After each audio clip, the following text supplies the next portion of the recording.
இல்ல ஒரு சின்ன தாட் ப்ராசஸ் தான். ஒரு ஒரு நம்ம நம்ம பொதுவாகவே நார்மலா வாழ்க்கை இயங்கிட்டு இருக்கப்ப ஜாதி, மதம், இனம், மொழி நிறைய விஷயங்கள பிரிஞ்சிருக்கோம். ஆனா ஒரு பெரிய ஒரு பேரிடர் வரும்பொழுது, ஒரு வெள்ளமோ, ஒரு சென்னை ஃப்ளக்ஸ் இந்த மாதிரி ஏதாவது ஒரு பேரிடர் வரும்பொழுது எல்லாரும் அதை தூக்கி போட்டு மனிதத்தை தலை தூக்கி ஒன்னா சேர்ந்துடுறோம். அப்ப நார்மலா இருக்கும் பொழுதும் அப்படி எல்லாம் ஒன்னா இருந்தா நல்லா இருக்குமேங்கிற ஒரு தாட் ப்ராசஸ்ல இருந்து ஆரம்பிச்ச ஒரு லைன் இது.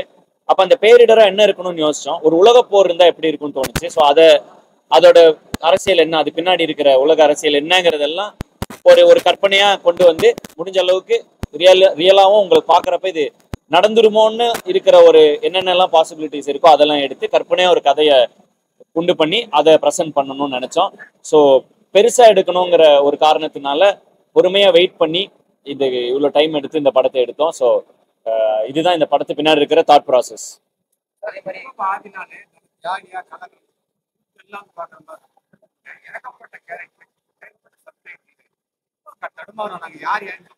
இது டைரக்டர் ஹிப் ஹாப் தமிழா படம், இது ஆக்டர் ஹிப் ஹாப் தமிழா படம் இல்ல, டைரக்டர் ஹிப் ஹாப் தமிழா படம்.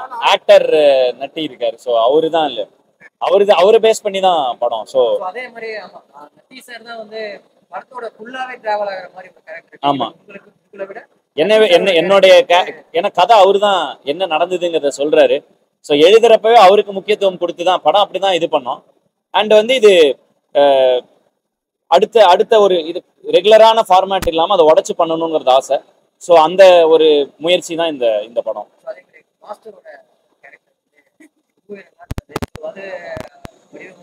இல்ல ஒரு ஒரு உண்மையான ஒரு ரிலேஷன்ஷிப், ஒரு ஒரு ஒரு அதாவது இப்ப நம்ம படங்கள்ல பொதுவா ஒரு கமிஷனர் ஒரு அதிகாரின்னு பாக்குறப்ப அவரு எப்படி இருப்பாரு, பட் அவருடைய நார்மல் சைடு எப்படி இருக்கும்னு ஒரு சின்ன கற்பனை தான் அந்த கேரக்டர். ஏன்னா ஒரு எல்லா பேசிக்கான விஷயங்களும் அழிந்து போகும்போது வெறும் மனிதர்கள் மட்டுமே இருக்கும் பொழுது எப்படி வெறும் மனிதன் தான் அங்க மிச்சம் இருக்குங்கிற ஒரு இடத்துல அந்த உறவுகள் எப்படி மாறுங்கிறதுக்கு அந்த கேரக்டர் அப்படி டிசைன் பண்ணேன். அண்ட் அது இப்போ இந்த ரெகுலர் ஷோஸ்ல பார்த்தோம். அவங்க ரெண்டு பேரும் இந்த ஆஃபீஸ்ல பேசிக்கிற சீனுக்கு ஃபுல்லா கிளாப்ஸ். எனக்கு பயங்கர சந்தோஷமா இருந்துச்சு. கேரக்டர்ஸா இல்லாம காமெடியாவும் பயங்கரமா ஒர்க் ஆகுதுங்கிறது ரொம்ப ஹாப்பியா இருக்கு. ஆமா ஆமா ஆமா இல்ல அதான் இன்னைக்கு அதான் இந்த போர் ஏன் நடக்குது அந்த விஷயம் ஒரு விஷயத்த வந்து எக்ஸ்பிளைன் பண்ணணும்.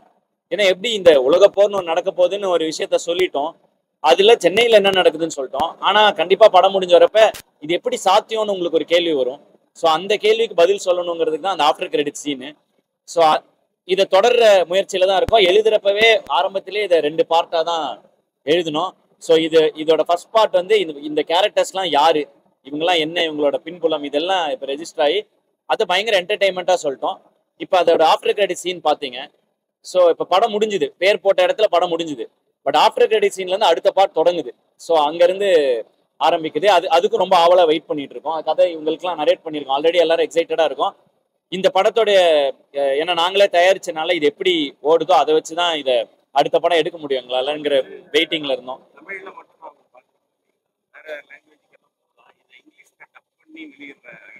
ஆனா இந்த படம் வந்து தமிழ் படமா எடுத்தோம். என்னோட படங்கள் வந்து தமிழ்நாடு சார்ந்து இருக்கிறதுனால தமிழ் படமா எடுத்துட்டோம். இப்போ இதோட ரெஸ்பான்ஸ் வச்சு மேபி வேற லாங்குவேஜ்ல இருந்து, ஏன்னா எங்களுக்கு அவ்வளவுதானே சக்தி இருக்கு. நாங்க வந்து தமிழ் இண்டஸ்ட்ரிக்குள்ள எங்களால ஒரு படம் தயாரிச்சு விடுற அளவுக்கு சக்தி இருக்கு.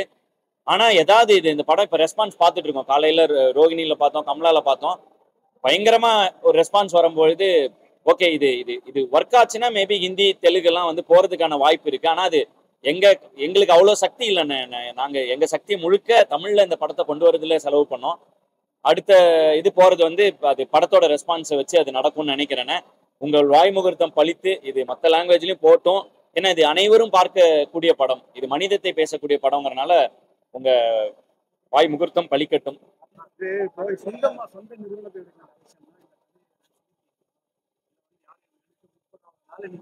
ஆனா இதை வந்து எக்ஸ்பிளைன் பண்றதே கஷ்டம். இதை வந்து இவ்வளவு விஎஃப்எக்ஸையும் இவ்வளவு இதுவும் ஒரு உலக போர்னு சொல்றப்பவே ஒரு சின்ன ஒரு யோசனை வரும். ரெண்டாவது, நான் சொல்ல வேண்டிய கருத்துக்களை நான் சொல்ல வேண்டிய ஸ்கேல்ல நான் சொல்லணும்னா இது வந்து டிஐஒயா பண்ணாதான் முடியும். நாங்களே உட்காந்து இதுக்கான எல்லா முயற்சிகளையும் இதுல பண்ண விஎஃப்எக்ஸ் ஆகட்டும், செட் ஒர்க் ஆகட்டும், ஒவ்வொன்றும் எங்களுடைய டீமா உட்காந்து பண்ணோம். நம்ம மேல வைக்கிற நம்பிக்கைன்னா இது இம்பாசிபிளா இருக்கும். நான் பேப்பர்ல பாக்குறப்போ இல்ல இது, ஆனா இப்ப திரையில நீங்க பார்க்கும் பொழுதுதான் இதோட முழு வடிவம் தெரியும்.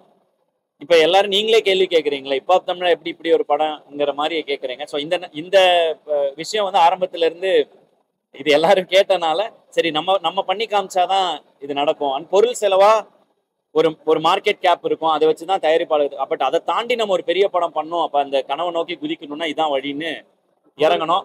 தொடருது. நான் இப்ப இந்த இன்னைக்கு காலையில ரெஸ்பான்ஸ் 2 ஷோ தான் பார்த்துருக்கோம். ஸோ அதுல ஒரு 99% ஃபிக்ஸ் ஆயிடும் தொடரும்னு. யாரையுமே கிண்டல் பண்ணலன்னு, எல்லாருமே இதுல வந்து யாரோட டின்ட்டும் வரக்கூடாதுங்கிறதான் நோக்கம். எந்த நடிகரும் அவரு ரிஷிகாந்த் இல்லண்ணே, பொதுவா நம்ம ஊர்ல வந்து நிறைய அந்த ஈஸியா இருக்கும்லண்ணே, அந்த மாதிரி அவர் பெரிய ஸ்டார்ன்னு சொல்லணும். பட் அங்க எங்களுக்கு அந்த ஸ்டாரை காஸ்ட் பண்றதுக்கு பொருளாதார வசதிகள் இல்லை. பட் அங்க ஒரு ஸ்டாரா ஒரு இது பண்ணுங்கிறப்ப அந்த பேர் ஈஸியா ஒர்க் ஆகுது. ஸோ ஸ்டாரா நடிக்கிறாரு, ஆனா ஒரு ஸ்டார்னு உங்களுக்கு ஃபிக்ஸ் ஆகணும். இப்ப இது நார்த் பேஸ் பண்ண கதையா இருந்தா ஒரு கான்னு வச்சா அது ஒரு பெரிய நடிகருடைய இதுன்னு தோணும். காந்த் அப்படின்னு வைக்கும்பொழுது இங்க இருக்கிற நம்ம தமிழ் இதுல கடந்த 50 வருடங்களா நம்ம தமிழ் மக்களுக்குள்ள இருக்குது, அது ஒரு பெரிய நடிகருங்கிற ஒரு ஃபீல் ஆயிக்கும்ல. ஸோ அப்படி ஒரு விஷயத்துக்காக வச்ச பேரு. எந்த கேரக்டருமே யாரை குறித்துமே இல்லை. இந்த படத்துடைய நோக்கமே என்னன்னா யார் மேலேயும் அது வந்துடக்கூடாது. இந்த படத்தை மொத்தமா இதை வந்து மனிதத்தை பேசக்கூடிய படமா இதை பார்க்கணுங்கிறதுக்காக பார்த்து வடிவமைக்கப்பட்ட கதாபாத்திரங்கள்.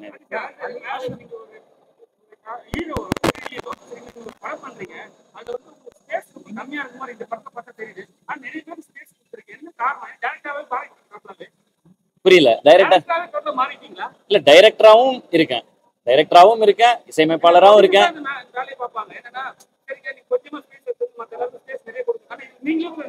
என் மேல எனக்கு நம்பிக்கை இருக்கிறனால நான் எவ்வளவு வந்தாலும் என் மேல எனக்கு நம்பிக்கை இருக்கு. ஸோ அதனால எனக்கு கவலையே இல்லை. எனக்கு நட்டி சார் இந்த கதைக்கு ஒரு இயக்குனராக எந்தெந்த கதாபாத்திரங்கள் முன்னாடி இருக்கணும்னு நான் விருப்பப்பட்டனோ அதை வந்து ஒரு நடிகராக நான் அதை தடுத்துடக்கூடாது. அதை அப்ப மனிதனாக நான் தோற்று விடுவேன். அப்ப இந்த கதைக்கு இயக்குனராக நான் எதை செய்ய வேண்டுமோ அதை செய்ய வேண்டும்ங்கிறனால நட்டி சார் ஆக்டர் நட்டி. நேற்று அதை தான் நான் சோசியல் மீடியால போட்டிருந்தேன்.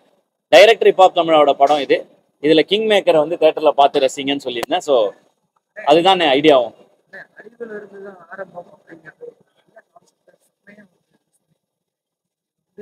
கமல் சார் ஆல்ரெடி இது வந்து ரசவதாரம். ஆமா ஆமா, அந்த படத்தை இன்ஸ்பயரா வச்சு நீங்க இல்ல கமல் சாரோடைய படங்கள்ல கமல் சாரே ஒரு இன்ஸ்பிரேஷன் தான்.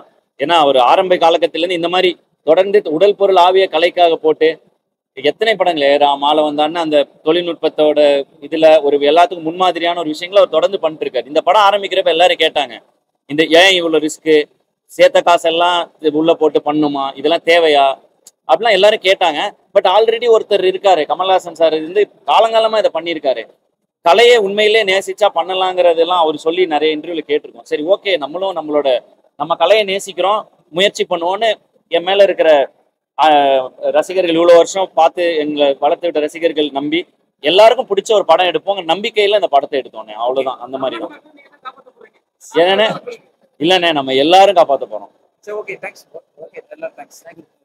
தேங்க்யூ.